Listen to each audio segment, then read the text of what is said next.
Chris Paul, aka CP3, is the definition of a player stuck in the middle of two places. By some NBA fans and analysts, he is seen as basically a straight-up point guard, and there are others that label him as one of the biggest underachieving superstars of the last generation.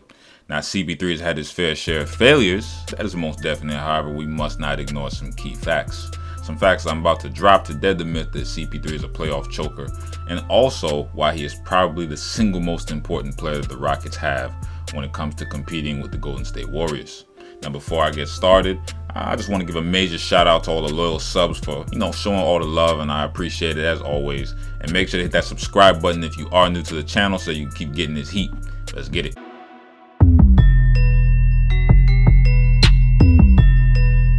To understand CP3's effect on the game, we must first look at what his most dangerous skills are.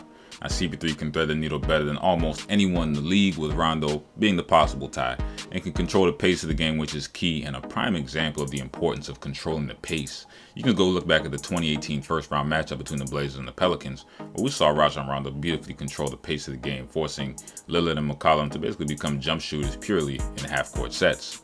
Now, CP3 possesses this skill as well, and it can be seen throughout the course of late-game situations throughout his whole career. While he has had low moments of choking, like against the Rockets in 2015, as a member of the Clippers and the Thunder as well, CP3 has shown he can indeed be the player to be clutch and seal games in decisive moments. A prime example of this can be seen during the first round of the 2015 playoffs against the defending NBA champions, which featured an ascending former Finals MVP in Kawhi Leonard and an older Tim Duncan, Ginobili, and Tony Parker. Now, CP3 that series averaged 22.7 points per game, 7.9 assists, 2 steals per game while shooting 50, 40, 90 with a crazy 96.6% from the line. He was just straight up hooping that series. All right, in Game 7, after pulling his hamstring with 1:52 left to go in the first quarter, he left and came back in the second quarter and finished the game with 27 points, 6 assists, and shot 83% from three-point range, hitting the game-winning bank shot at the end of regulation, which was, in my opinion, the biggest round of his career, and here's why. He played that series being guarded by Kawhi Leonard for the majority of the time, and if you don't believe me, just go look at the tape. He just led the squad to defeat the defending champs, and who had the same roster as the year before. And oh yeah, they blew the Miami Heat's doors off the year before in the finals by a record margin. And to anyone who says that those Spurs had to watch Timmy and watched everybody else, go back and tell me, how much did Timmy average that series? Oh yeah, it was 17.9. Shooting almost 60% from the field, it was 58.9. Dropping 27 in Game 7. He wasn't washed. And Kawhi had gotten even better from the year before and was hailed as the claw who could clamp up anybody. Ginobili was the only player of San Antonio's big three that could be legitimately claimed as washed, and one could make the claim that San Antonio were expected to make at least a conference finals run. That series, especially Game 7, showed a lot about CP3. But here's why I actually believe that CP3 could truly be the key to stopping the Warriors this postseason, along with OKC. CP3 is one of Steph Curry's nightmares matchup-wise, and has been shown to give Curry great competition. CP3's skill set is tailor-made to oppose the Warriors. CP3 is a monster defensively who is quick enough to stick with Curry and strong enough to bother Steph when defending / driving on him.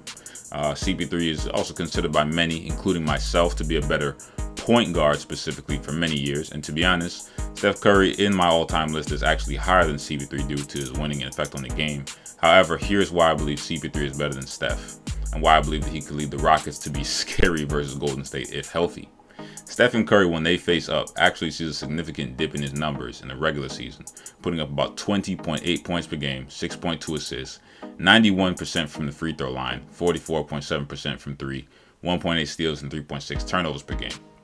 CP3, however, has averaged 22.1 points per game, 9.4 assists per game, at 87 from the line, and 35.8% from 3. With Steph having a 17-11 record versus CP3, with CP3 having the opposite and inferior record of 11-17. However, let me point you to a more interesting statistic, which is actually their playoff comparisons, which favor CP3. Over 12 meetings, CP3 has a 7-5 record, and with CP3 seeing a dip in points, assists, and field goal percentage while his three-point percentage increases, Steph is the opposite and has a 5-7 record with seeing an uptick in almost every stat except three-point percentage, which dips to 35.9%. So these two are opposites, where Steph usually beats CP3 during the regular season. CP3 has usually had his way with Steph in the postseason. In their 2014 matchup, the Clippers slipped out in 7 games against a young, up-and-coming Warriors team, which caused the firing of Mark Jackson and Steve Kerr's hiring.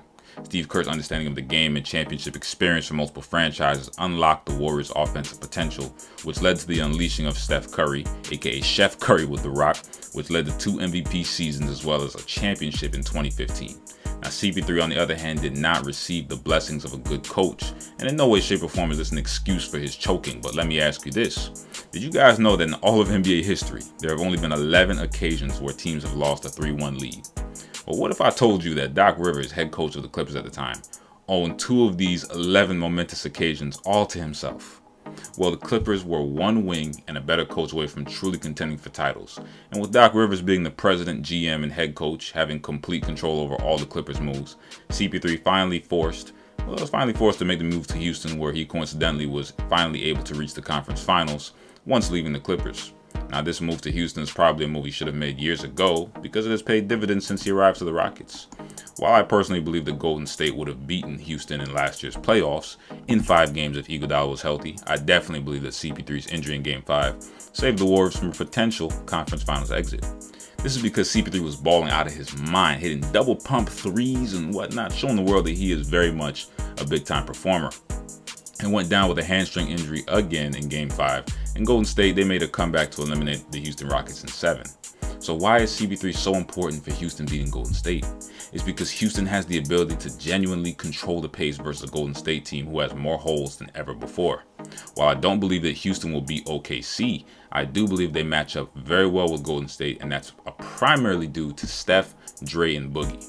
As you all have probably seen this year, the Warriors are getting picked apart due to Boogie's pick-and-roll defensive issues. The Warriors are currently employing a strategy where Cousins drops back into the paint on pick-and-rolls while the guard's original trails the play, daring opponents into basically shooting mid-range pull-ups. The main issue with this is that CP3 is a monster at doing this, and he is notorious for also being able to drive and hit floaters or draw fouls. So basically, if Cousins gets put on the island against elite penetrators, it's not going to be nice, man. CP3 is a master at picking his spots and accelerating when necessary, which creates a real issue for Golden State.